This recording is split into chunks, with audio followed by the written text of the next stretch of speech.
Pessoal, para o nosso primeiro papo aqui, o painel, eu queria chamar aqui a Paula, David e o Dr. Tomás para compor nossa mesa aqui, nossa primeira mesa, já agradecendo mais uma vez a parceria, a disponibilidade de vocês de estarem mais uma vez aqui com a gente. Bem-vindos, gente, pessoal. É o seguinte, vocês estão muito tímidos, hein? Vocês estão muito tímidos. Alô? Vamos cortar. Alô? Perguntem. O microfone, tem um botãozinho aí, ó, que tem um desenho no microfone. Aperta e fala.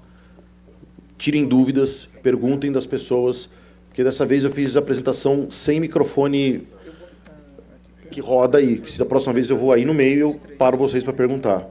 Beleza? Vamos lá. Só me avisa que eu mudo.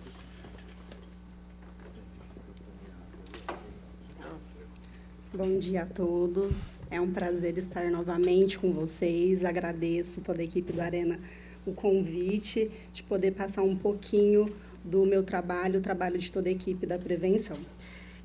Eu inicio a apresentação com essa foto, que é a fachada do nosso departamento de prevenção aqui de Barretos. Fica logo aqui à frente, a URCAD, vocês vão conhecer. É a nossa fachada, né? Todo mundo tira foto ali à frente. Vou passar um vídeo bem curto, falando sobre a história do Departamento de Prevenção, como tudo se iniciou. Essa história nasceu das mãos de um pioneiro, Dr. Paulo Prata. Seu projeto de prevenção mudaria a história da saúde do Brasil. Em 1994, com sua mesa móvel ginecológica e muita vontade de fazer a diferença, a enfermeira Creuza Sauri começou a busca ativa na periferia de Barretos, realizando exames de Papa Nicolau. Com sua bicicletinha, ela andou longas distâncias, levando prevenção e atendimento humanizado às mulheres carentes. Os exames de colo do útero, que eram coletados nas casas, eram levados para o Hospital de Amor, pois quanto mais cedo o câncer fosse descoberto, maior era a chance de cura. 4 anos depois, as mulheres das comunidades rurais também foram atendidas e acolhidas, com o apoio da patrulha policial e combis escolares que ajudavam nos trajetos da primeira unidade móvel da prevenção. O sonho de ajudar mais gente cresceu, e de um ônibus com mamógrafo foi desenvolvida uma carreta preparada para levar prevenção país afora. O amor não está apenas no nome do hospital. Este sentimento também viaja muitas distâncias, conhece sotaques e transforma vidas. Atualmente, o Hospital de Amor conta com 42 unidades móveis e 20 unidades fixas de prevenção em diversas cidades do Brasil. Mulher, previna-se. Faça sua mamografia. 19 de outubro, Dia Mundial do Combate ao Câncer de Mama. Hospital de Amor, há 60 anos salvando vidas. Então, um resuminho de como tudo se iniciou. Essa história vai completar o ano que vem 30 anos. O departamento iniciou com a dona Creuza, o Dr. Paulo Prata, fundador da instituição, e o Dr. Edmundo, atual coordenador do departamento. Se iniciou apenas com o colo do útero e hoje nós temos 6 programas de rastreamento ativos. Na época não se tinha um prédio, como eu iniciei com a fachada.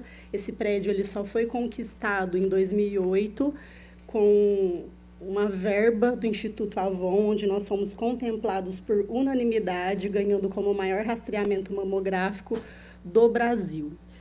Então, iniciou-se com uma bicicleta. A dona Creuza ganhou o prêmio de Mulher do Ano pela Unesco em 1998. Ela realizou a coleta de mais de 1.700 exames de Papa Nicolau e foi diagnosticado 7 casos de câncer do colo do útero. No ano de 1998 teve a Kombi, que a história mostrou. Em 2001, a primeira unidade móvel de grande porte, que era um ônibus. Depois, em 2003, a primeira unidade móvel com mamógrafo da América Latina. E essa foto mostra todas as dificuldades enfrentadas. Aqui o ônibus parado num local que não era asfaltado e com um esgoto a céu aberto.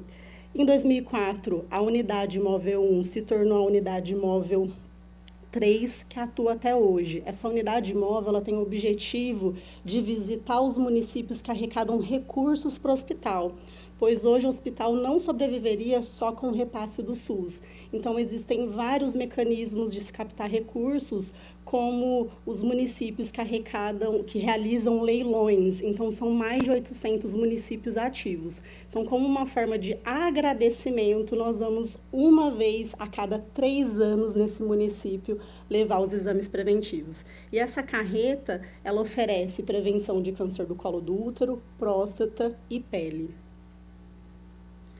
Juazeiro, cidade natal da Ivete Sangalo, foi o primeiro município que recebeu a unidade fixa de prevenção. E a partir daí, não paramos mais de crescer. Foi inaugurado a unidade fixa de Barretos, depois em 2012 Fernandópolis, 2014 Campo Grande, 2016 Lagarto, Porto Velho, Nova Andradina, 2017 Campinas, Ji-Paraná, 2018 Macapá, Rio Branco, 2021 Dourados, Palmas, Boa Vista, 2022 Colíder, Araguaína, Imperatriz, Alta Floresta, Arapiraca e Sinop. Então, acho que vocês perceberam que cada apresentação que a gente passa tem um número diferente. Por quê? Aqui a gente piscou, cresceu. Então, nós temos 20 unidades de prevenção atuantes no momento e 5 unidades em construção. Então, são 25 unidades de prevenção espalhadas por 17 estados do país. E 57 unidades móveis percorrendo todo o território brasileiro. Coloca, por favor, o vídeo. Vou passar um trailer da expedição da Amazônia que foi realizada em maio desse ano. Esse documentário, ele é muito bonito, ele tem mais ou menos meia hora, vale a pena vocês assistirem depois, porque mostra um pouquinho de toda a dificuldade que a equipe enfrenta em visitar esses municípios tão distantes e com tantas barreiras geográficas. Amar não é um desejo. Amar é uma decisão. E a força do amor faz com que todos os caminhos sejam possíveis. Levar o direito de receber saúde com dignidade é o que nos move. Foram 5.000 quilômetros, 9 cidades, quase 1.000 exames e mais de 80 cirurgias. Uma oportunidade dessa talvez seja a única. Viajamos a noite todo dia remando para poder chegar aqui. A gente conversou com o pessoal da Secretaria de Saúde e, por exemplo, a cidade não conta com um dermatologista. Faltam mais 100 quilômetros aí, a gente pegou ponte quebrada no caminho e a estrada estava molhada e a carreta emperrou. Desses 12 anos aqui, ontem foi para acabar com a gente. Viu? Essas ações, ela toca no coração do ser humano. É ver realmente a felicidade, olhar as pessoas que descem da carreta, que subiam tristes e descem sorridente e agradecendo. Então isso aí é o que marca a gente. E cada cidade que a gente atende, a gente está ali representando o hospital, né? E atendendo sempre com muito amor no coração. Esta é a Expedição HA Amazônia.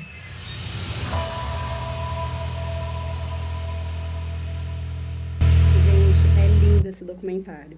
Trabalho há 7 anos na prevenção, já assisti esse documentário inúmeras vezes e todas as vezes eu chorei.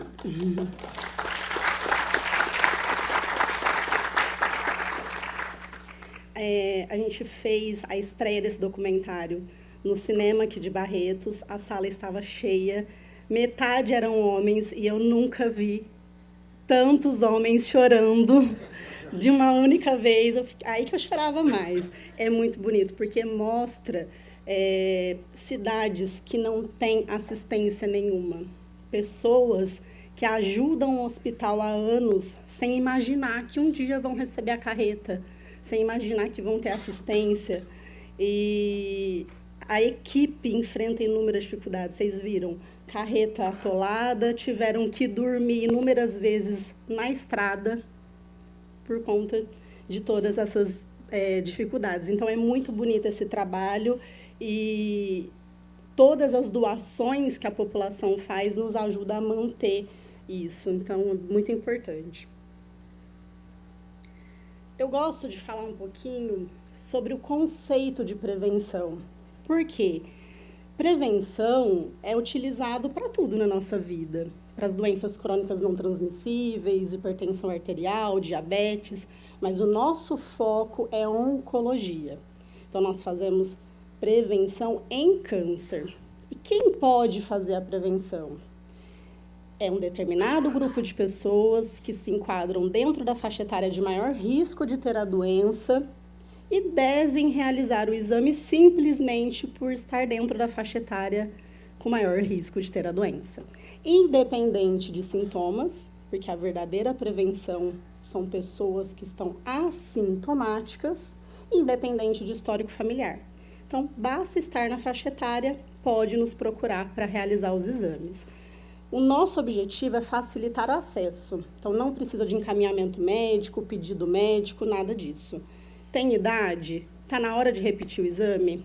Pode procurar qualquer unidade fixa de prevenção que nós realizamos o exame no dia. Por que no dia? Porque se a gente agenda para outro dia, o paciente não retorna. Nós temos um absenteísmo de 70% por fazer o rastreamento. Por quê? O brasileiro tem aquela cultura. Tá quieto, deixa quieto, eu não sinto nada, só mexer que a coisa se alastra, eu não tenho histórico familiar, enfim. Na segunda-feira eu vou, é igual a academia, na segunda-feira eu vou, passou 2 anos, não iniciou a academia, a segunda nunca chegou. Então, imaginem só o exame de prevenção, é a mesma coisa. Então, o objetivo da prevenção é detectar lesões pré-cancerígenas, precursoras, lesões iniciais. Então, nós temos esse fluxo que é só nos procurar, a gente consegue fazer no dia. Então, como eu expliquei, nós temos 6 programas de rastreamento, prevenção de câncer de mama, colo do útero, pele, próstata, boca e intestino. Cada uma tem uma faixa etária. Todas as filiais possuem mama e colo do útero. As outras especialidades são só algumas. Então, pele nós temos em Fernandópolis, Arapiraca, Nova Andradina, Sinop, Acre, Ji-Paraná. E boca nós temos em Rio Branco e Ji-Paraná. Então, o exame de Papa Nicolau, ele é realizado em mulheres dos 25 aos 64 anos de idade, que já tenham tido relação sexual pelo menos uma vez na vida. A gente coleta o exame em meio líquido, que é um diferencial do Hospital de Amor. Não utilizamos o método convencional, que é aquele da lâmina. Esse método nos permite encaminhar 100% da amostra coletada para o laboratório, nos permite também realizar alguns exames complementares, como o teste molecular para HPV. E com tudo isso, a gente consegue reduzir as amostras insatisfatórias e aumentar a sensibilidade do exame. Prevenção de câncer de mama. São mulheres dos 40 aos 69 anos de idade, sendo dos 40 aos 49 anos anual e dos 50 aos 69 anos a cada 2 anos.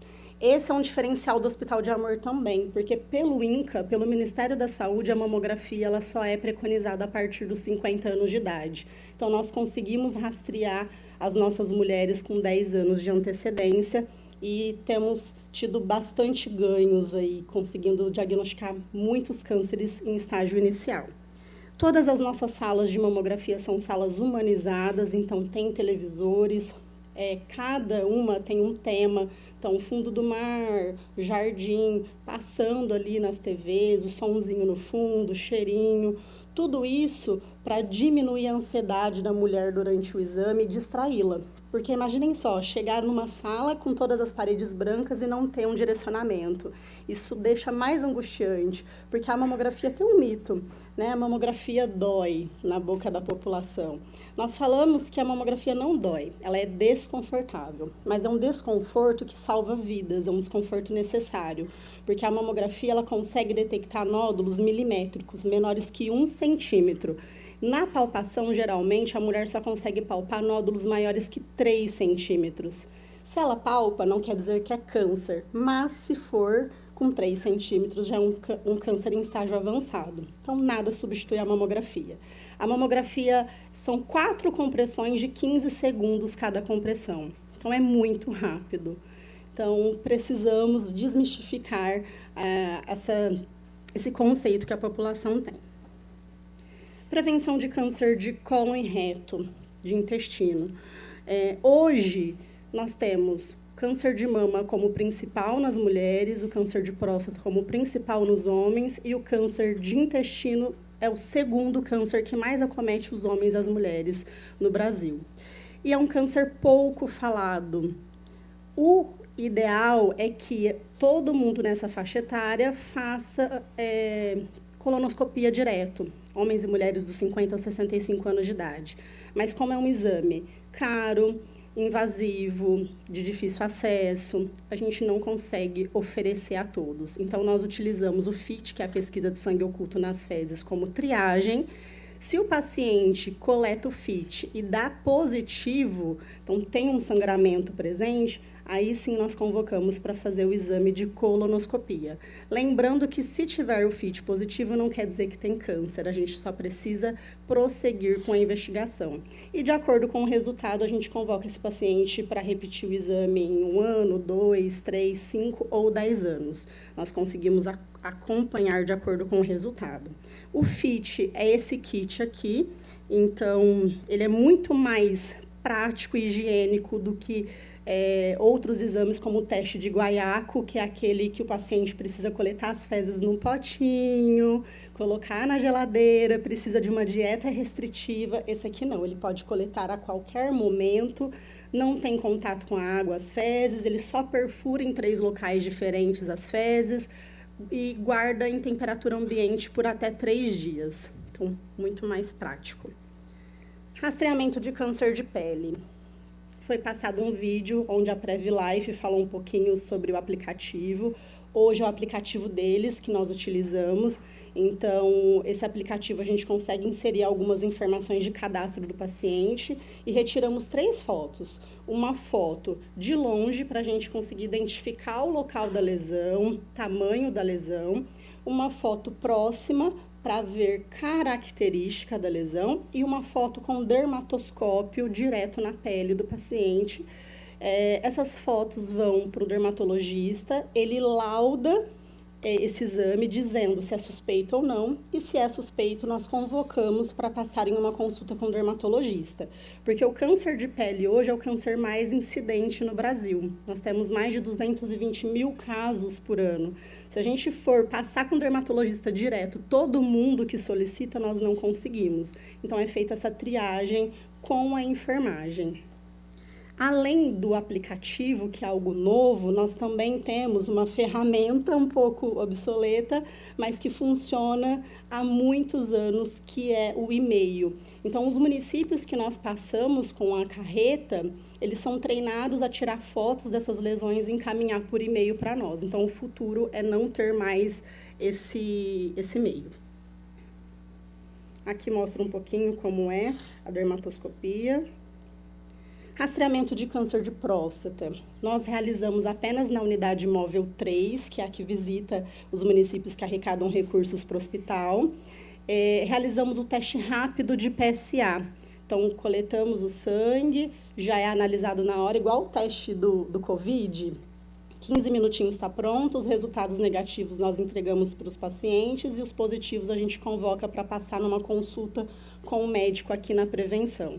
Antigamente, o médico viajava na carreta, hoje ele não viaja mais, porque nós fizemos um estudo que mostrou que de 150 pacientes com teste retal alterado, 147 já tinham o PSA alterado, ou seja, o toque retal fez diferença em apenas 3 pacientes. Então, nós utilizamos como rastreio apenas o PSA.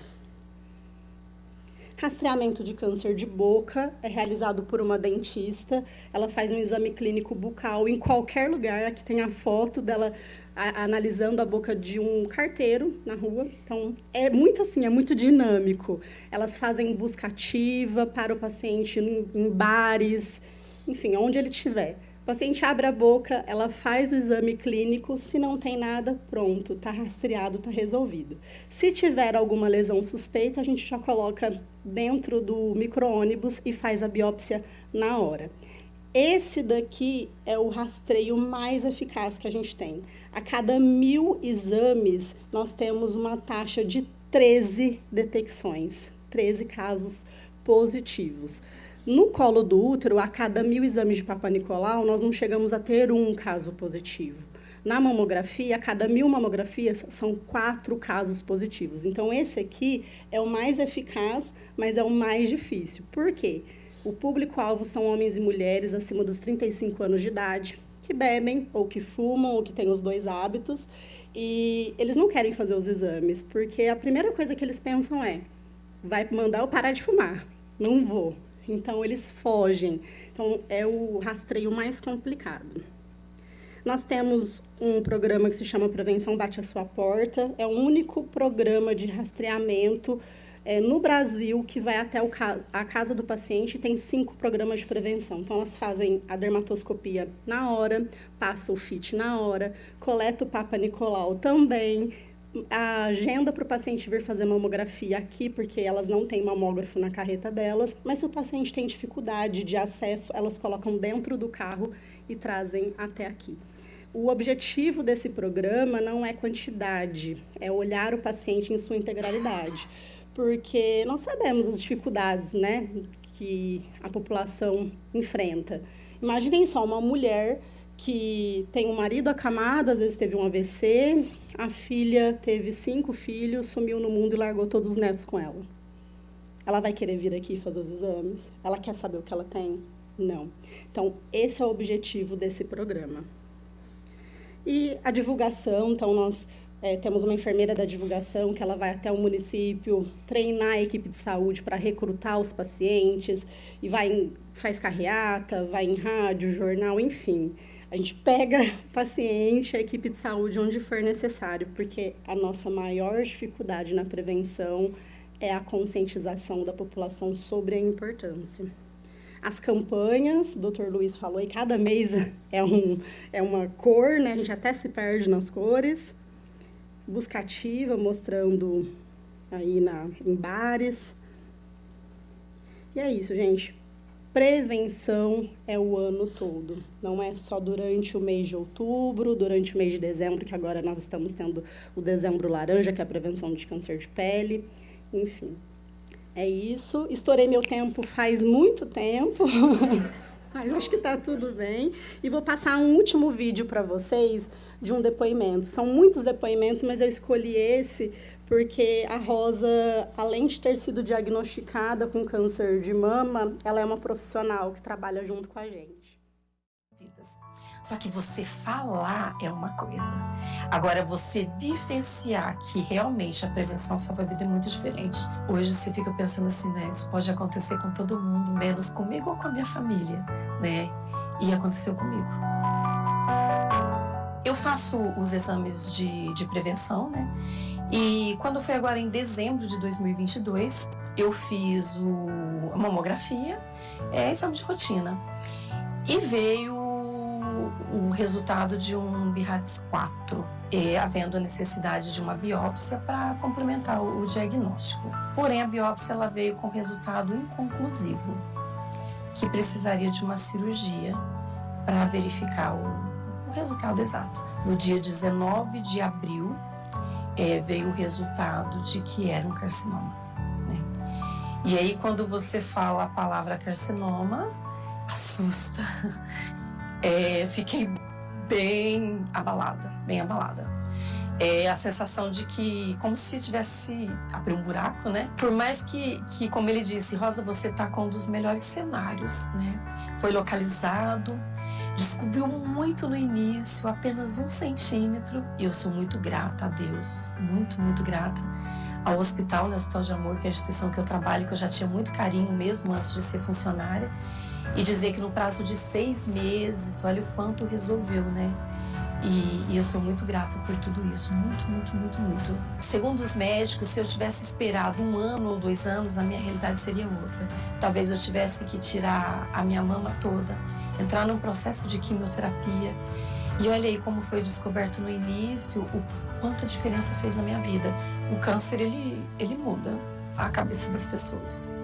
E eu digo que eu venho me tornando, desde que eu entrei no hospital, eu venho me tornando uma pessoa melhor. E lembre-se, prevenção é o ano todo. Isso, gente. Espero que tenham gostado. Estou à disposição, quem quiser me procurar.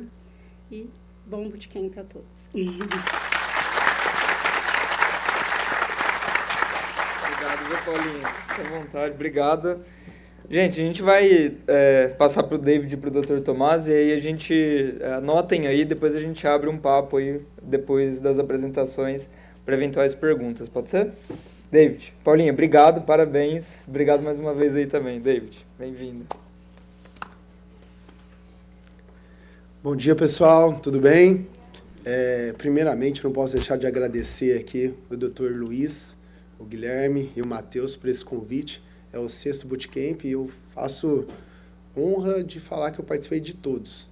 Alguns assistindo, 2 ou 3 aqui podendo falar um pouquinho da minha experiência. E também queria agradecer muito a minha parceira e companheira Milena, gerente de enfermagem, que está ali no fundo ali, do Hospital de Amor, que nada do que eu vou contar aqui para vocês acontece sem a participação e colaboração dela, tá?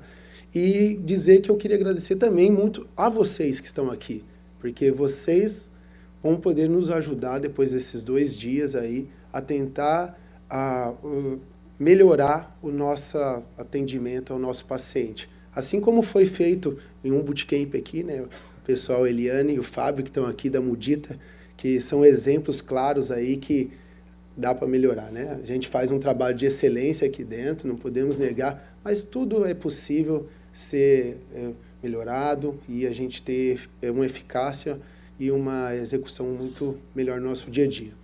E eu fiquei pensando assim, que falar do hospital e tal, eu acho que foto ia ser legal, o depoimento, igual a Paulinha fez, cara, sensacional, somente na prevenção.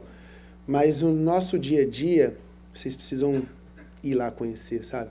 Precisam dar uma volta lá, então vale a pena fazer essa visita que os meninos vão proporcionar, ver o dia a dia, ver a carinha do paciente, conseguindo não só descobrir o diagnóstico, mas ter a cura, né? E isso é muito importante para nós. Então eu trago aqui algumas áreas que o paciente passa, a gente fala jornada, que sim precisam de ajuda de vocês. Sim precisam de que a tecnologia faça algum diferencial. Temos várias tecnologias, sim. Estou há 17 anos na instituição, sou da época do papel, onde o papel aceita tudo, igual o Dr. Luiz falou, e até hoje aceita, né? Que eu começo até no primeiro slide contando uma dificuldade que a gente tem aqui interna e quanto que a tecnologia possa nos ajudar aqui no nosso dia a dia para tirar esse viés, né? Do que está certo, do que está errado e qual é a maneira mais adequada da gente chegar até o paciente num tratamento humanizado e com qualidade, que é isso que a gente busca. Fazer tratamento oncológico, várias instituições do Brasil fazem. Muitas. Visitei várias e tenho orgulho de representá-las aqui. Mas com qualidade e eficiência, nem todo mundo consegue. E usar o dinheiro público, né, que é o que eu acho que é o nosso dinheiro, né, que é o dinheiro de vocês aí, que tá aqui, a gente também tem orgulho de falar que é um hospital totalmente SUS e a gente conseguir mostrar para a população que realmente o dinheiro é bem investido e usado da maneira correta e com honestidade. Tá? Então a gente começa um pouquinho da jornada do paciente, como ele entra, né? Então assim, vocês já entenderam que ele é diagnosticado precocemente pelas nossas prevenções, mas não é isso que acontece no Brasil, de maneira alguma, né? são poucos exemplos assim, positivos. A gente podia ter mais prevenção, né, Paulinha? Podia fazer mais aí no Brasil, aí, porque paciente é o que não falta. Mas na grande maioria o paciente não chega com um início de tratamento, e sim com um tratamento já que requer uma necessidade muito maior. E aqui começam algumas dificuldades que a gente tem. Como que esse paciente consegue chegar até nós, né? Com qual informação? A gente tem alguns sistemas que o Estado nos fornece, né? O Estado de São Paulo, que é o sistema CROSS, que bacana, né? Todo um sistema eletrônico, né? Então o paciente ele é todo ali conectado dentro da nossa rede. Então as informações são todas inseridas de uma maneira que chega mais fácil para nós. Nada disso, de maneira alguma. É super frágil, são inserções de informações onde, volto a dizer, igual o Dr. Luiz falou muito bem, o papel aceita tudo. Então a gente chega muito paciente aqui com falsas informações, com coisas muito assim terríveis, então não é uma coisa clara. Então chegam pacientes aqui que dentro do papel a gente espera uma coisa, um tipo de atendimento que ele necessita, e quando a gente, no dia aqui, é outra necessidade. Paciente que já vem grave, necessitando de uma internação, necessitando de uma cirurgia, já necessitando de um recurso que a gente não tinha disponível naquele momento. E é onde atrapalha todo o movimento que a gente espera para aquilo. O hospital é uma engrenagem, né? E ela vai funcionando, rodando, e dependendo do que entra nessa engrenagem, ela trava um pouquinho. E aí a gente tem bastante dificuldade para exercer isso no nosso dia a dia. Então, mas a gente depende de como é encaminhado os documentos corretamente. A gente precisa fazer uma pré-triagem para a gente entender o que esse paciente necessita, para que o dia que ele venha aqui, a gente tenha o melhor acerto nas condições clínicas para poder dar um diagnóstico e começar um tratamento dele. O câncer não é apenas uma consulta, e sim uma longa trajetória aqui. A gente confessa que é difícil a gente dar uma alta e nunca mais vou vê-lo, né? A gente segue ele por bastante tempo. Tá? Então é assim que a gente começa, através de uma triagem desse paciente, onde a gente já agora temos uma triagem de uma consulta com a enfermagem, onde ela já faz o contato com esse paciente antes que ele venha aqui, para entender melhor clinicamente ele, por falta da dificuldade do papel, que chegava com informações antigas, informações que já tinham sido ultrapassadas. Então a gente faz esse acolhimento, onde a enfermagem trabalha arduamente aí, para conseguir extrair o máximo de informações, para que na hora que ele chegue numa consulta, que hoje a gente usa não só o método presencial, mas sim com a evolução da tecnologia, é uma coisa que eu falo que foi positiva do Covid, né? Foi a teleconsulta, né? Isso ajuda bastante a gente já fazer isso previamente, né? E já conseguir acolher esse paciente com um tempo bem mais hábil, bem mais rápido, né? Então a gente também tem o trabalho junto com, aqui na instituição, não só o cirurgião, mas a gente trabalha com o oncologista clínico, com o radioterapeuta e o cirurgião oncológico. Então os três trabalham juntos para diagnosticar a necessidade desse paciente. O que antigamente a gente fazia uma primeira consulta com um único profissional, e ali era necessário avaliações que eram marcadas de mês, outro mês, e aí para chegar a uma necessidade, o que ele começava o tratamento dele, isso durava 3 meses, hoje a gente faz no primeiro dia da consulta dele. Ele já chega aqui, a gente já sabendo o que ele precisa. Se é uma quimioterapia, no primeiro dia ele já começa a iniciar. Se é a cirurgia, a gente vai estadiar ele, se ele não trouxe os exames, que geralmente muito difícil ter acesso dentro do Brasil aqui, né? A gente estadia ele o mais rápido possível para a gente conseguir operá-lo e iniciar uma quimio, uma radioterapia brevemente, para que a gente consiga ter o mais êxito no tratamento. Que a gente sabe que quanto mais precoce a gente tem êxito, melhor. Tá bom? Então a gente tem algumas especialidades, não vou citar todas aqui, mas não tem nenhuma especialidade que o paciente necessite de tratamento, alguma avaliação que hoje o Hospital de Amor de Barretos e as nossas unidades não forneçam, entendeu? Então, hoje, totalmente o tratamento que ele necessitar aqui no hospital, ele vai conseguir ter com uma segurança, onde a gente tem a conexão dos profissionais. Então, não é algo muito... eu tive minha avaliação... Não, eu vou discutir com ele qual foi a avaliação e qual é a conduta, para a gente poder chegar ao melhor tratamento possível. Então, a gente fala também uma coisa que é um exemplo aqui, e isso é difícil, como conhecedor de outros hospitais, ter equipe multidisciplinar dentro da instituição, já no hospitalar, né? O Dr. Tomás vai falar um pouquinho depois da REAB, que é algo quando a gente já termina aqui o processo de tratamento, mas dentro do hospitalar, no dia a dia, a gente já tem a condição que o paciente já tem esses profissionais no seu dia a dia. Então, você tem um fisioterapeuta, um fonoaudiólogo, o dentista, o nutricionista, isso colabora muito e facilita muito o tratamento dele. Então, deixa o paciente mais forte, ele aguenta mais as drogas que ali possam ser necessárias para ele. Então, assim, é um exemplo de instituição fornecer esse tipo de tratamento. Porque dificilmente as organizações têm isso. Geralmente se manda para uma avaliação externa, passa numa clínica externa, isso não tem essa conexão com o tratamento no seu dia a dia. Como eu disse, dificilmente algum procedimento que a gente não executa, né, mas faz parte do tratamento, esse paciente depois que ele já está aqui conosco, né?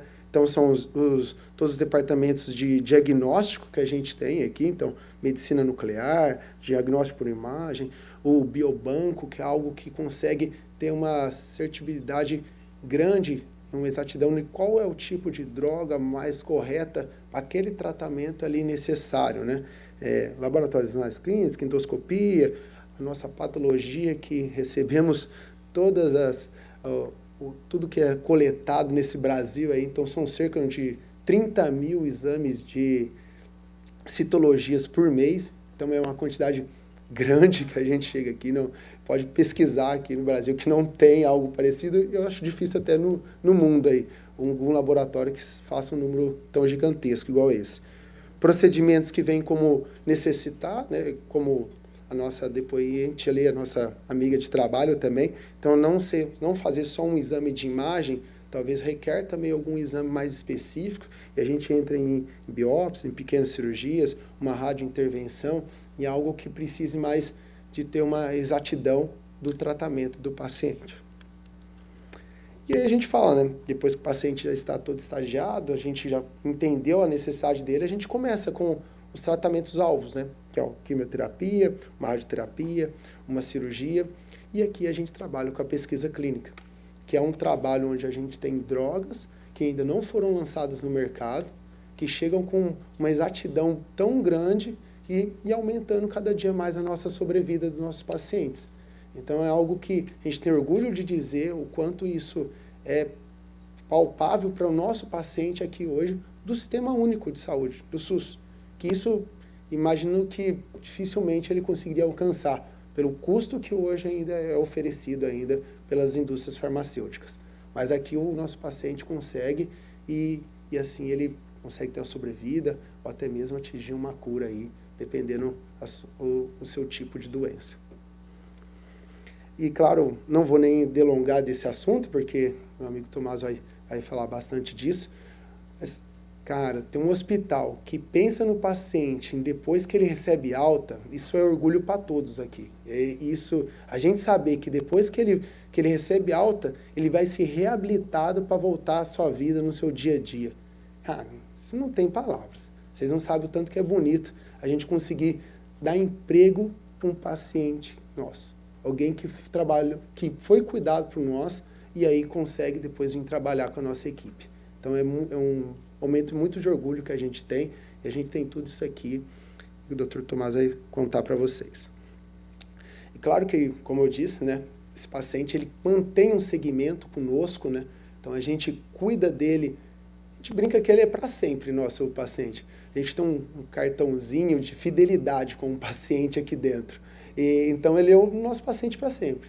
Então, ele sempre precisa de atendimentos, a gente segue eles durante anos aí, com exames de rotina, que hoje podem ser feitos na origem, hoje facilitou muito a teleconsulta, então já desonerou um pouco a instituição dele poder fazer o exame lá fora e conseguir conectar isso com a gente, que é aí onde vocês entram, né? De tentar conectar esses tipos de serviços externos com o que a gente consegue dar como necessidade aqui para o paciente, né? Então, segue por muito tempo, assim que a gente acontece. Mas claro que a gente pode acontecer do paciente ter uma necessidade de um cuidado de fim de vida, né? A gente sabe como a doença oncológica também tem os momentos de não cura, né? Não 100% a gente consegue atingir a todos, né? Então também a gente faz um trabalho muito lindo e eu dou de exemplo aqui, Gui, colocar também a visita na unidades de paliativos, na próxima bootcamp aí, que é um lugar que vocês não têm noção o que é ver realmente Deus de perto, assim, é uma coisa mais linda mesmo, vale muito a pena e o que é feito lá dentro para uma pessoa em fins de vida. Então, assim, a gente tenta trazer claro, tirar a dor do máximo da pessoa, fazer com que ela tenha realmente o contato com a família. Então a gente tem todo ali o aspecto familiar, onde os colaboradores almoçam, tomam um café com as famílias, com o paciente. Então é uma casa mesmo, assim, parece um ambiente muito familiar. Então a gente faz muito e também não fazem isso no Brasil aqui. Ninguém olha para esse carinho desse paciente, de a gente tentar lidar com ele até o final, até seus últimos momentos, cuidando dele. E hoje, claro, a gente tem a distância, a gente consegue fazer isso por tele, a gente consegue ir a casas das pessoas também com visitas domiciliares, aqueles que não têm como vir até o hospital, por momento da doença talvez está passando. Então a gente faz questão de sempre estar conectado com a família e com esses pacientes. Então, eu falo um pouquinho aqui da linha, né? Então, a linha do tempo do paciente, né? Então, ele se passa pela triagem, onde é um momento que a gente precisa da colaboração de vocês, né? Onde a gente conectar o papel com o digital. Como que a gente pode facilitar as informações que chegam de uma maneira mais correta, entendeu? E como que isso pode chegar mais justa, a gente tirar os viés do nosso dia a dia, né? As consultas, como chegar até na casa do paciente de uma maneira mais assertiva, no agendamento, eu lembrar ele, você tem uma consulta amanhã, você tem uma quimioterapia para fazer, você não pode perder seu horário, entendeu? Então são várias necessidades que a gente tem, algumas a gente já tem hoje no serviço, alguns aplicativos que já funcionam, entendeu? Mas algo que se necessita sempre uma evolução. Assistência multi, né? A gente tem o maior absenteísmo do hospital oncológico na assistência multi. E que eu falo como uma pessoa que necessita, né? Eu tenho uma criança especial que usa muito a equipe multidisciplinar, então eu falo, cara, para mim, eu brinco com o presidente, troca um médico para mim por uma equipe multidisciplinar que eu ganho mais, o meu paciente vai ganhar muito mais. Mas é o maior número de absenteísmo, é a maior falta do nosso paciente, é quando se marca ele não falta uma consulta médica nunca, mas uma consulta com um nutricionista que vai ajeitar ele para ele ficar forte, para ele conseguir fazer a químio, ele falta. Mas com o médico não. Então, assim, são os absenteísmos, de trabalhar isso também no nosso dia a dia, nessa equipe, isso é muito importante para nós. Dentro dos nossos procedimentos, a gente conseguir chegar às informações para o paciente, né, em termos de resultado de exame, de uma maneira que ele consiga ter isso de uma forma rápida e eficaz, os relatórios, entendeu? Então, são coisas que a gente pode evoluir aí em parte de sistema, tá? Os tratamentos, né? Como a evolução que a gente teve dentro do centro cirúrgico, a gente conseguir, dentro da mesma carga horária, aumentar a quantidade de cirurgias executadas ou melhorar o gargalo, né? Aquele negócio que passava do horário, aquela coisa, não sabia que horário que ia conseguir terminar. Hoje a gente tem uma gestão muito mais segura, então a gente sabe quantas cirurgias a gente tem capacidade realmente de entrar, o que está atrasado, o que não está. A expectativa fica muito mais clara para os nossos colaboradores, que antes era muito no SUS. Nossa, não sei que hora que eu vou embora, tenho filho para buscar, tenho vida saindo daqui, né? Então hoje a gente consegue lidar bem com isso.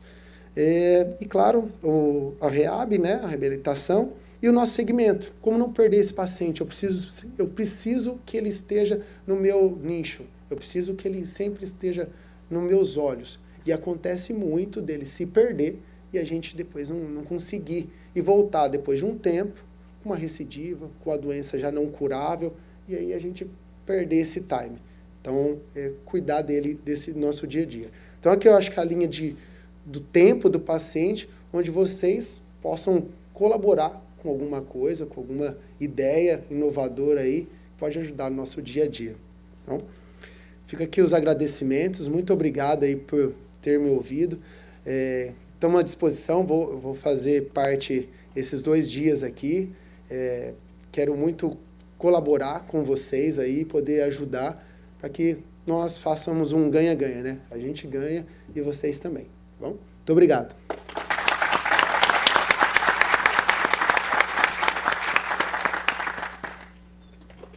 Obrigado, David. Valeu mais uma vez aí. Tomás, obrigado pela disponibilidade. Marquem as perguntas aí que depois tem papo aqui, viu, pessoal? Obrigado, doutor. Bom dia a todo mundo. É um prazer enorme estar aqui com vocês. Obrigado pelo convite. Eu vim falar um pouquinho, então, sobre reabilitação. É uma delícia ver todo mundo falando aqui, ver esse auditório cheio, ver o David falando, a Paula falando, porque dá muito orgulho do hospital que a gente trabalha, de ver o trabalho maravilhoso que é feito aqui. A gente muitas vezes trabalha enclausurado ali no nosso cantinho e ver as outras pessoas fazendo um trabalho desses é fantástico. Sempre me dá muito prazer ouvir eles falando e obrigado, então, pela oportunidade. Eu vim contar um pouquinho, então, sobre esse final da jornada do paciente, que é o que a gente chama de reabilitação. Qual que é a ideia? Então, se a gente pensar numa jornada ideal do paciente, então aquela jornada teórica, o que deveria acontecer? Como é que deveria acontecer com todo mundo ao longo da vida? Então, você está lá na sua casa, vivendo sua vida normalmente e fazendo prevenção e rastreio de qualquer tipo de doença, mas especialmente o câncer, até que você, idealmente, é diagnosticado numa fase precoce, como a Paula mostrou, com diferentes tipos de técnicas, diferentes tipos de disponibilidades, mas você foi diagnosticado precocemente. Então, você vem para cá e a gente começa o seu tratamento.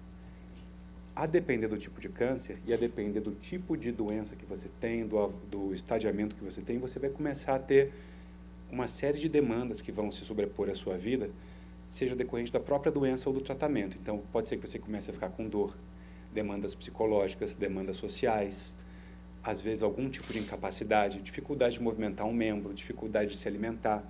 E aí que começa esse processo de reabilitação. Então, desde o dia 0 de tratamento, igual o David falou, lá na enfermaria, você está lá internado, teve que fazer uma cirurgia na perna, uma cirurgia no quadril, uma cirurgia na mama. Você tem que mobilizar isso de forma precoce, tem que ser tratado de forma precoce com a equipe multidisciplinar. Então, aí já começa a sua reabilitação, para a gente prevenir ou minimizar sequelas que esse câncer ou o tratamento vão começar a ter sobre a sua vida. Então, o ideal é que essa reabilitação já comece junto com o tratamento. Isso é de forma muito individualizada. Cada um vai ter demandas diferentes.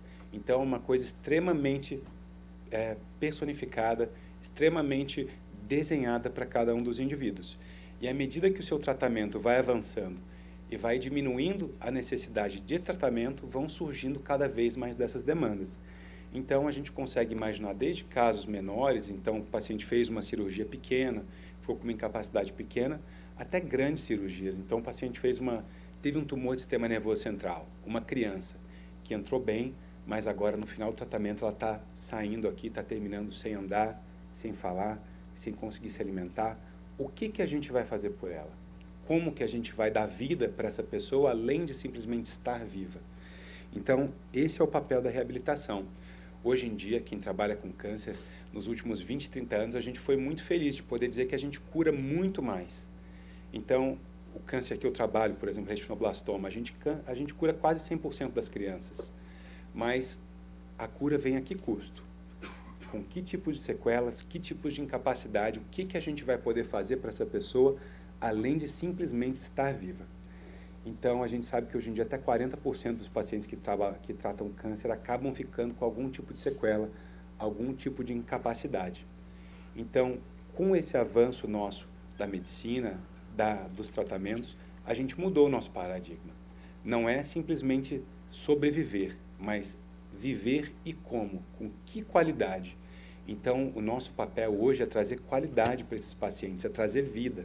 A gente gosta de falar para o paciente, quando ele chega lá na reabilitação, que a gente quer que ele saia aqui do hospital muito melhor do que ele entrou, vivendo melhor, com esperança e com dignidade. Então, a gente tenta trazer uma série de opções para o paciente que vão desde essa reabilitação intra-hospitalar até a fase de profissionalização. entregar esse paciente para a vida, empregado, ou então fazendo um esporte adaptado, o que for necessário para ele. Essa foto aqui não é uma foto montada, é uma foto que aconteceu um dia lá no Hospital Infantil Juvenil. Então, um dos tumores mais comuns que tem em crianças e adolescentes são os sarcomas. Então, são os cânceres que dão em ossos, em músculo. E aqui vocês veem, então, um dia normal do ambulatório, a quantidade de crianças e jovens ali amputados e com algum tipo de incapacidade, tendo que usar muletas, enfim. E a reabilitação nasceu muito disso aqui, de olhar para esses pacientes e falar o que eu posso fazer por eles. Então, até pouco tempo atrás, esses pacientes não tinham nem acesso à prótese direito. Então, é difícil conseguir uma prótese no SUS, difícil conseguir reabilitação no SUS. Então, isso aqui foi um esforço muito grande aqui do hospital e uma sacada genial assim, do Dr. Daniel, do seu Henrique, de todo mundo que buscou essa reabilitação, de conseguir dar essa qualidade de vida para esses pacientes. A reabilitação, o que a gente faz lá, então, são 4 grandes áreas principais. Essa reabilitação física, que todo mundo vê e lembra bem, o paciente que está amputado, que perdeu a movimentação, que está com o ombro congelado depois de uma cirurgia de mama, mas a gente faz também reabilitação visual. Muito comum o paciente perder visão, perder capacidade de enxergar depois de um tratamento oncológico, capacidade de escutar, então reabilitação auditiva, e a reabilitação intelectual. Muitas vezes o paciente tem dificuldades cognitivas, dificuldades de memória, uma série de desafios que vêm desse tratamento. E lá também a gente faz todo o tratamento de dor aguda, mas principalmente a dor crônica desses pacientes. E a gente também dá todo o apoio com a fábrica de órteses e próteses que a gente fabrica aqui no hospital.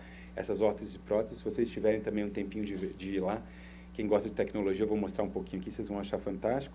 E a gente tem também aqui o centro de ecoterapia. Então a gente tem uma série de especialidades médicas, principalmente os fisiatras, que são os médicos de reabilitação.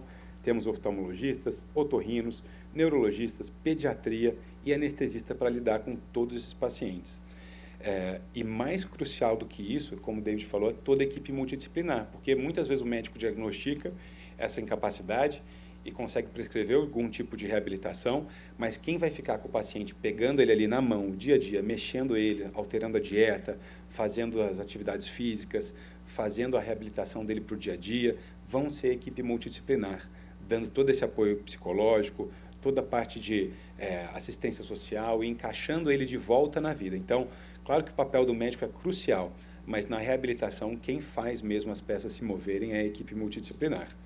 E a gente tem também o poder aqui, a felicidade de poder contar com até essa equipe que faz a parte de pedagogia e educação especial, então dos nossos pacientes que ficam com baixa visão, baixa audição, incapacidade cognitiva, a gente consegue ter os educadores trabalhando com eles para esse paciente voltar a se inserir, então, ou no mercado de trabalho, ou na escola. E a gente está começando agora também um trabalho de musicoterapia muito legal. Esse aqui é o nosso prédio da reabilitação. Vocês vão ali conhecer quando vocês forem ver o Hospital Infantil. E a gente está construindo um novo prédio agora, de 4 andares, dedicado à reabilitação, que vai ter até internação para reabilitação ali na frente do lago. Então, é um grande ginásio aqui, que a gente faz essa parte de reabilitação física. Então, tem desde a parte de reabilitação convencional, cinesioterapia, e o que a gente tem aqui de muito legal é a parte de reabilitação robótica. Então, com isso, a gente consegue pegar os pacientes que são os grandes incapacitados e não conseguiriam fazer aquela reabilitação mais convencional, ficando apoiando sobre a barra, apoiado com o fisioterapeuta, e a gente consegue fazer essa reabilitação com os robôs. Então, vou mostrar aqui para vocês, mais ou menos. Imagina que você teve um tumor, sistema nervoso central, por exemplo, operou e perdeu a capacidade de movimentar um braço. Se você está com o braço completamente paralisado, é muito difícil até você começar a fazer aquelas terapias convencionais. Com a parte robótica, a gente consegue botar o paciente desde o dia 0 para começar a fazer esses treinamentos. E o legal disso é que ele dá uma análise também objetiva, não é eu acho que ele está melhorando. Eu consigo medir força, medir amplitude de movimento e vai trabalhando com o paciente cada uma das fases que ele está, para onde ele está tendo dificuldade. Então, esse aqui se chama Armeu, é um para membros superiores. A gente tem aqui também o Nirvana, que foi doado até pelo DJ Alok, que ele permite com que a gente projete na parede uma série de recursos terapêuticos, na parede e no chão. E você consegue bolar para o paciente cada um das terapias que você quer. Não, eu quero fazer com ele um padrão de reconhecimento e captura. Então, você bota lá, vamos brincar então de mercado. Você vai ter que pegar as coisas que são de geladeira e botar na geladeira. Então, você trabalha tanto a parte motora, a parte de reconhecimento visual, a parte intelectual. Conseguimos fazer, então, a parte pedagógica, projetando letra. O legal disso que a tecnologia dá é que, ao invés de você ter que ter 30 coisas diferentes, 40 coisas diferentes, você consegue ter um projetor que você bola o software específico para cada tipo de terapia que você quer desenvolver. Então, você ganha versatilidade e essa possibilidade de personalização.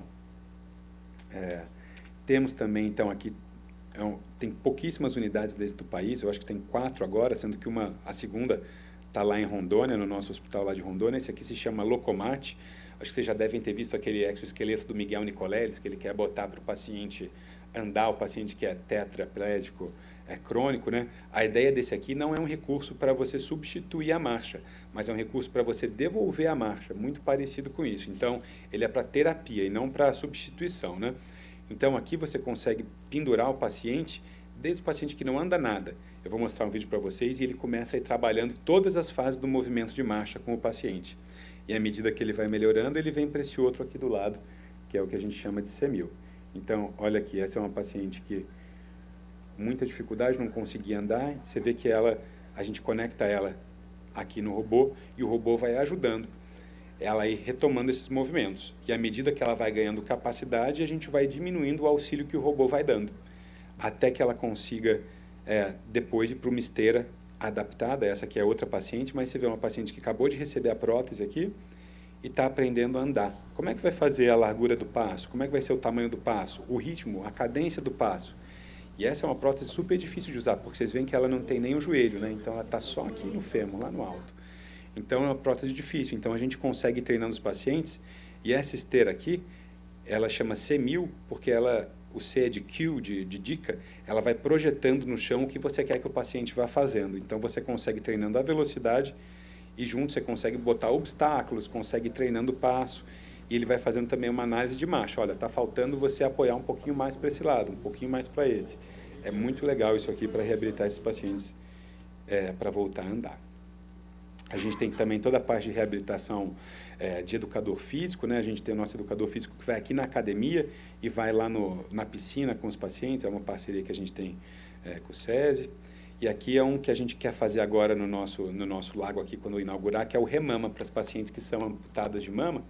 Para a gente mastectomizadas, a gente conseguir botar as que foram mastectomizadas à esquerda, ficam à esquerda no barco, as da direita do lado direito do barco, para elas conseguirem ir trabalhando. Essa é uma foto aqui da USP de São Paulo, mas que eu roubei deles, mas a gente quer fazer igual.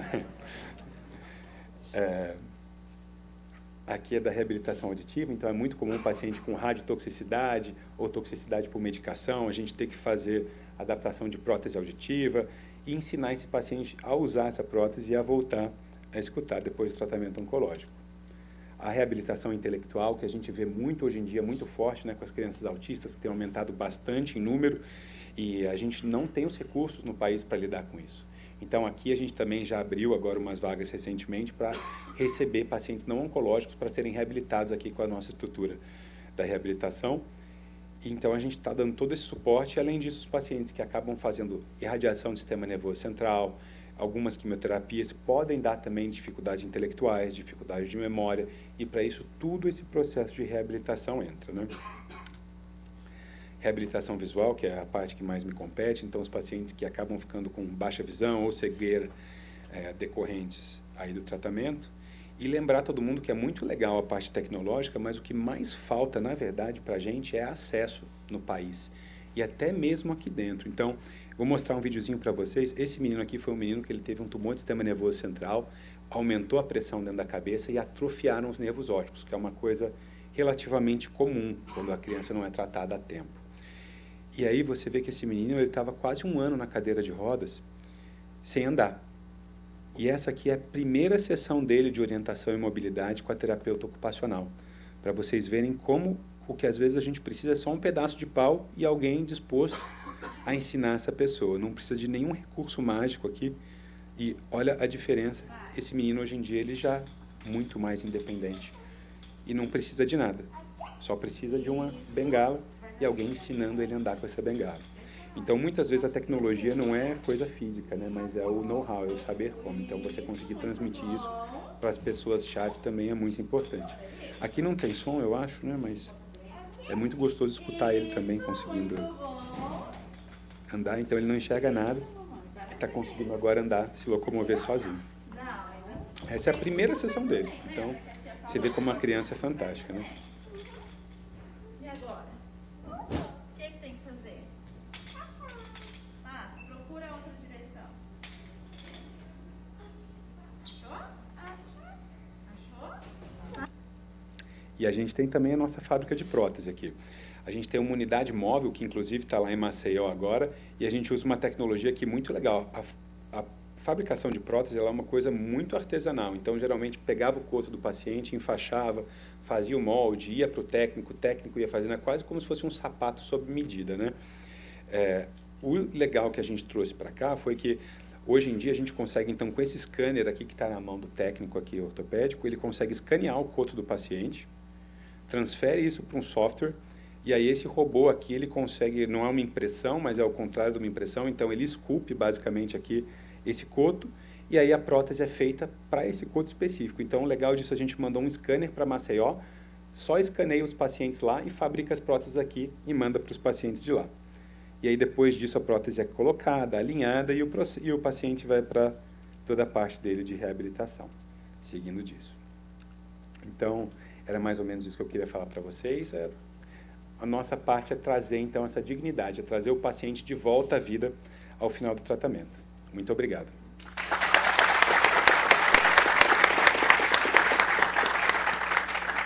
Obrigado, doutor.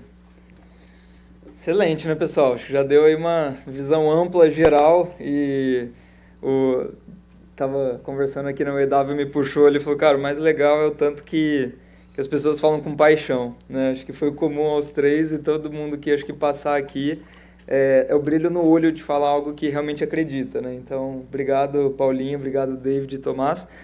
A gente tem um tempinho, pessoal, para umas perguntas antes da gente fazer um break, né? Para uma água, um café aí. E fiquem à vontade aí, abrir o microfone, apertar o botãozinho, é só apertar o botão e interagir aí. Não precisa nem levantar a mão. Eu apertei aqui esse sensor. Vai lá, Jean. Bom, parabéns, né? Jean, fala mais perto, só para a gravação também. É muito emocionante, acho que ver a prestação de vocês. Não tem ninguém de nós que não tem câncer, caso de câncer na família ou perdeu alguém de câncer. Acho que é muito emocionante. Eu tenho uma dúvida para Paulinha, né? Você falou muito sobre coleta de dados em lugares remotos, difícil de acesso, tudo. Como que você faz para você conseguir resolver o problema de conectividade, né? E porque ouvi caso chegou até o rapaz do correio e ela fez uma coleta, mas antes disso ela tem que coletar dados dele, quem ele é, alguns dados básicos dele assim, fazendo papel, fazer algum software, iPad, celular. E depois, como você faz para você garantir que o exame que ele fez é daquela pessoa, né? Tanto imagem, tanto laboratório. Obrigada. Obrigada pela pergunta. É tudo muito obsoleto ainda. Nós realizamos manualmente. Então, nós temos dentro da prevenção alguns processos que são nomeados como convocação, movimentação de exames e resultados de exames e digitação. A digitação seria cadastrar esse paciente no sistema, solicitar o exame para poder gerar o acesso number e ser faturado. Tudo isso é pós-procedimento, quando eu falo de carreta.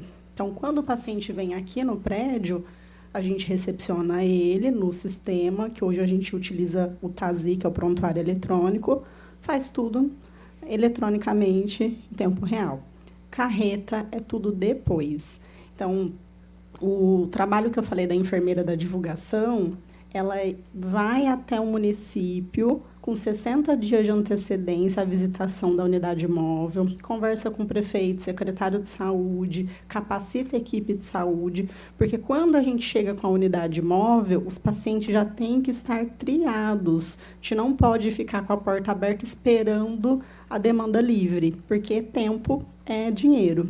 Então, todo mundo já foi triado manualmente. Tudo ficha. A gente organiza. O sistema do governo dá exame de mama, tem também da TASI. Aí tem que... Isso. Aí, tudo manualmente, a gente atende isso. E aí, cada rastreia de uma maneira. Por exemplo, mama. O município faz as fichas manualmente, encaminha para nós com até 2 dias de antecedência. A gente utiliza o Cisonco, que é um outro sistema, digita tudo isso em lote, gera o acesso number. No dia que a carreta vai, a técnica de radiologia leva esse malote para ela ir bipando e dando entrada nesse paciente.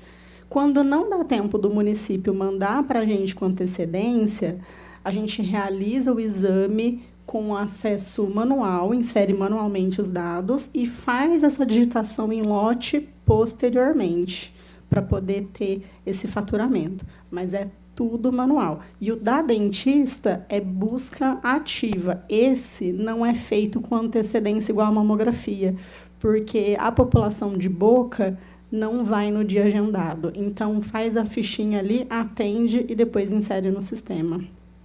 Obrigada, né? Tudo manual. Posso fazer mais uma pergunta? Pode. Esqueci o nome, David. David. Então, você comentou sobre o atendimento multidisciplinar, né? Que acontece de forma... Eu queria saber se esse atendimento multidisciplinar, tanto online, às vezes tem que mesclar alguma coisa online com presencial, e são várias profissionais de saúde. Isso acontece de forma síncrona ou assíncrona. Então, por exemplo, eu passei com a nutricionista ou com a enfermeira e ela detectou que tem que fazer uma receita médica. Ela coleta esses dados, prepara, depois, em outro momento, passa para o médico, ou tem uma fila que o paciente vai para o médico, já passa a receita e muda o medicamento, né? Porque tem também odonto, tem físio, tem psicólogo, sabe? Então... Acho que eu entendi sua pergunta. Assim, é tudo conectado. Graças a gente tem um sistema operacional aqui, então nossos profissionais que estão em tratamento oncológico dentro da nossa unidade aqui de Barretos e unidades externas também que tem o mesmo sistema nosso, são todos conectados. Então, o primeiro contato geralmente é com o médico, onde ele já tem a gama de necessidade que esse paciente vai precisar ser realizado antes do tratamento-alvo que ele vai ter que executar. Antes de uma quimioterapia, antes de uma rádio, geralmente é extração de dentes, dependendo, para começar uma radioterapia, então tem que passar pelo odontologista. A quimioterapia passa com o nutricionista para preparar o paciente, se ele está bem, né, com a saúde boa, ali para poder aguentar as drogas que vão vir.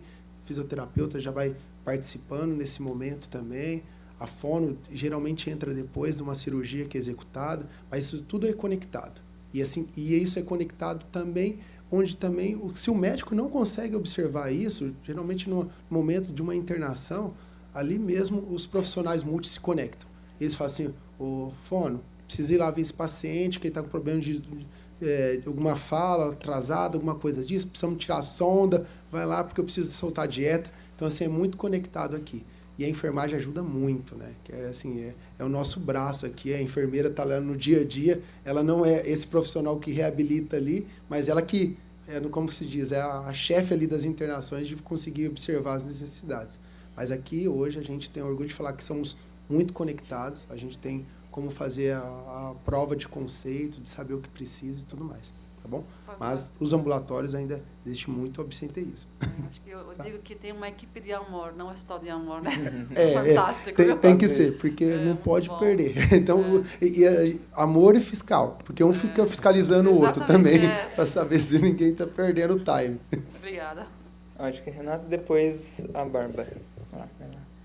Olá, tudo bem? Parabéns, realmente é emocionante, assim, não tem como não se emocionar e não se envolver, né, nesse modelo.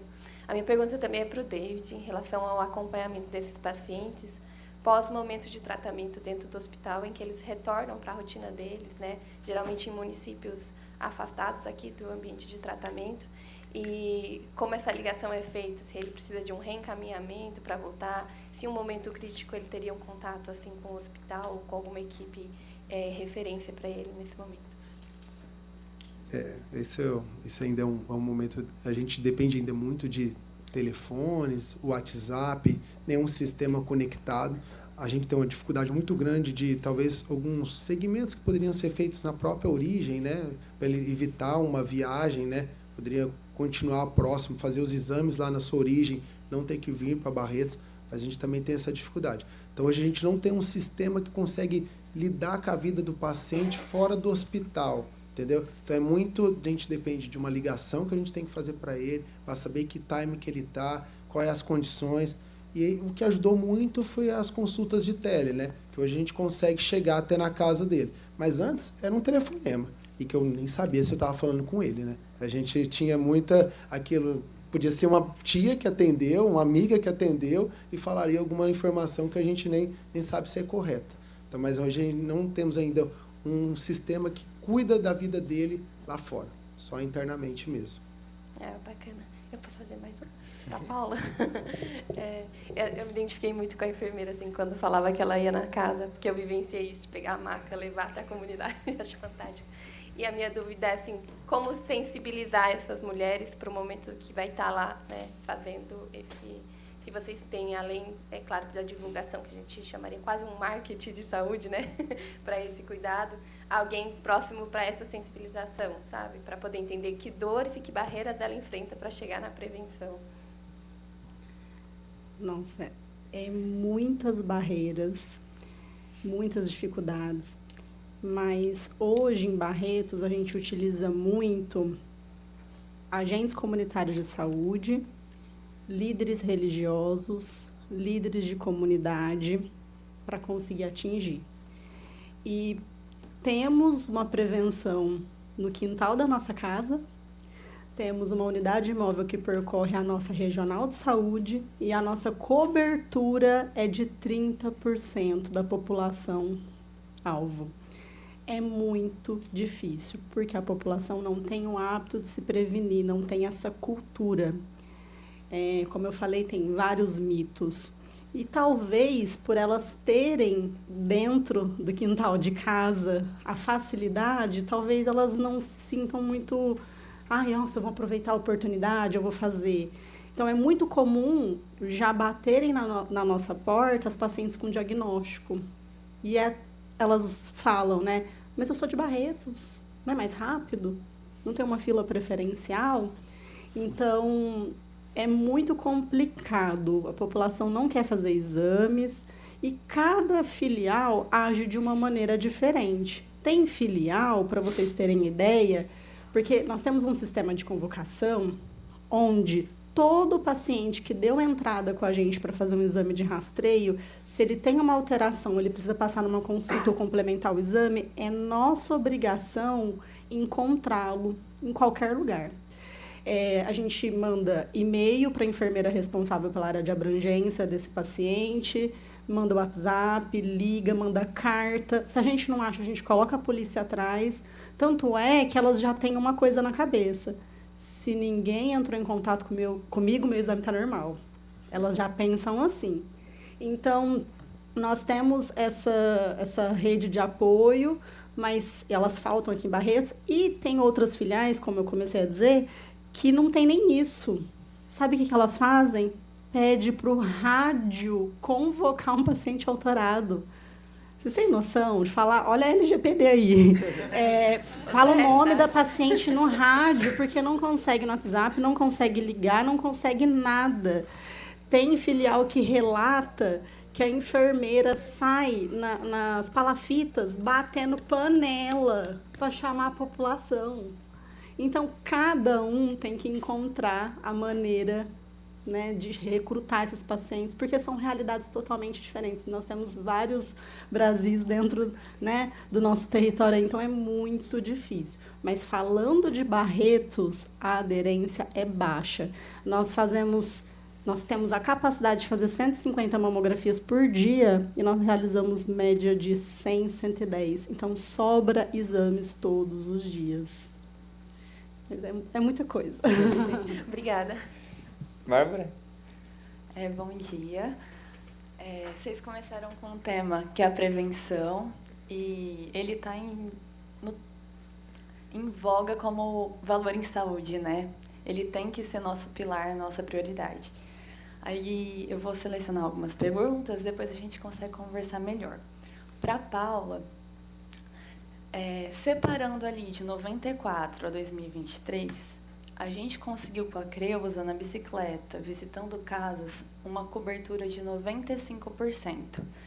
E hoje, apesar da infraestrutura, tecnologia, essa série de programas de prevenção que você apontou, e a nossa meta do Brasil ser pelo menos 80% ou mais, a gente não atinge na maioria da nossa realidade dentro do país. Isso me preocupa, né? E minha pergunta para você já começou a responder, mas além da barreira cultural, que é um problema crônico e muito difícil de alcançar impacto e resolutividade, precisa de longo prazo, várias iniciativas educativas. Quais as outras principais barreiras, na sua experiência, que nos impedem essa métrica de uma boa cobertura e essa efetividade da prevenção, que tem que ser o número 1 aí quando a gente fala em diagnóstico precoce de câncer, né? Então é isso, obrigada. Para Barretos, eu não vejo barreiras, porque a gente paga até o ônibus, se precisar, para elas virem. Tem a busca ativa, não precisa de encaminhamento médico, pedido médico, é só chegar aqui na porta que a gente faz o exame no dia, sobra vaga todos os dias. Talvez seja o conhecimento e os mitos. É o que eu consigo enxergar. Diferente de outras filiais, porque cada filial, gente, trabalha de uma maneira diferente, porque é de acordo com os convênios, os consórcios que foram fechados. Então, aqui eu consigo atender qualquer pessoa que chegar. Tem filial como Campinas, por exemplo, que só pode atender quem é de Campinas, regulado pelo sistema da Prefeitura de Campinas. Talvez aí seja o problema. Porque se ela não for na UBS, a UBS encaminhar, ela não vai conseguir bater lá na porta e fazer o exame. Então, eu acho muito difícil falar sobre todas as barreiras. Acho que depende muito da localização. Mas Barretos é cultural. Para vocês terem ideia, gente, mês de outubro bomba. Assim, muito. E o que eu observo é que elas vêm no mês de outubro porque ganha brinde. Tem gente que liga. Vai dar brinde? Porque se não der brinde, eu não vou. Vem por conta de café da manhã, café da tarde. Tem briga. Tem briga. A gente tem que organizar a mesa, porque o povo faz marmita para levar embora. Tem gente que aparece aqui e fala assim, eu vim hoje porque a minha vizinha ontem veio e ela ganhou um batom. Eu quero aquele batom. É desse jeito. Então, é muito complicado. Acho que é cultural mesmo. É cultural. Agora eu só vou fazer uma para o Dr. Tomás, pode? É a última, Paula. Desculpa. Abre aí, Paulo. Tem que apertar o vermelho. É uma visão pessoal, né, de quem trabalhou por 12 anos aí dentro de um laboratório de dor crônica. Eu acho que a grande barreira, uma das grandes barreiras, é o pessoal, é a negação. O paciente não quer admitir que ele está com um problema, que ele precisa de ajuda, ainda mais um câncer. Que ele teria que, talvez, que abdicar, a ficar tempo com a família, abdicar o trabalho. Então, é um trabalho, de novo, múltiplo, né, disciplinar, onde essa parte psicológica, essa parte de ajuda tem uma grandeza incrível. Então, nós víamos duas coisas. A primeira coisa é essa negação. Eu não tenho, não é comigo, eu não vou. Nada dói, nada me incomoda, eu não tenho que estar lá. E a outra é o tal do ganho secundário. Enquanto eu estiver com dor, enquanto eu estiver com um probleminha, tem alguém para me ajudar. o marido, a esposa, os filhos, os pais, que podem estar ali comigo a qualquer instante. Então, são duas situações que eu vivia e era difícil desmistificar. Não sei se vocês têm, estou até um pouco emocionada aqui, de coisas que eu já passei. Não sei se vocês têm dados também sobre isso. Deixa eu só falar algo que eu lembrei agora. Nós criamos um Uber da prevenção. É um micro-ônibus de 29 lugares, 0, com frigobar, ar-condicionado, café, tudo. E hoje o Hospital de Amor, ele gerencia 5 unidades básicas de saúde em Barretos. Então, a gente fez um acordo com essas 5 unidades básicas para eles agendarem os pacientes o dia e o horário que eles quisessem para vir fazer o exame. Então, a agente comunitária de saúde vai na casa do paciente, agenda o dia que ele quer. No dia que foi agendado, liga, eles confirmam. O Uber pega os pacientes, traz aqui, a gente dá prioridade para fazer os exames e deixa eles na casa deles. Todos os meses, é cravado, eu tenho 50% de absenteísmo. Olha a facilidade, que é mais do que isso, é só eu fazer o exame por elas. Porque a gente dá tudo. Aí vai passando tanta coisa na minha cabeça, acho que talvez também a rede suplementar. Tem muitas mulheres que têm convênio. E talvez elas achem que os exames das particulares são melhores do que os nossos. Pode ser isso também, que eu já escutei algumas vezes, mas não sei dizer estatisticamente. E uma coisa que nós vimos que está melhorando é com o WhatsApp de confirmação de procedimento, né, de consulta. É mais para quem já tem alteração. Consulta lembrando o dia e horário, porque a gente está conseguindo homogeneizar os horários. Porque antes chegava todo mundo às 7 horas da manhã e depois às 14. Agora não, elas chegam por horário. Então, acho que é mais tranquilo para elas, porque saber que vai vir, vai ficar o dia inteiro. Ah, não, depois eu vou. E sabendo que tem um horário, a gente está tendo uma adesão maior. Então, a tecnologia nessa parte está nos ajudando. Boa. Pessoal, a gente tinha outras perguntas aí, vou pedir desculpa, né, já convidando aí a Paulinho, o David e o Tomás para estar com a gente no break, vai estar durante o dia todo aí com a gente também. Eu acho que é tempo para a gente poder bater um papo também mais informal, tá? E para a gente também poder manter o nosso tempo, estamos 10 minutinhos aí atrasados na programação, mas a gente faz uma pausa de 10 minutos para um café aí agora e voltamos aí às 11h10, hora que tocar o sino, viu, gente? O sino é o sinal de voltar, viu? Então, pessoal, obrigado, Paulinha, obrigado, David e Tomás. Hoje eu fui Foi Luiz, né? Valeu.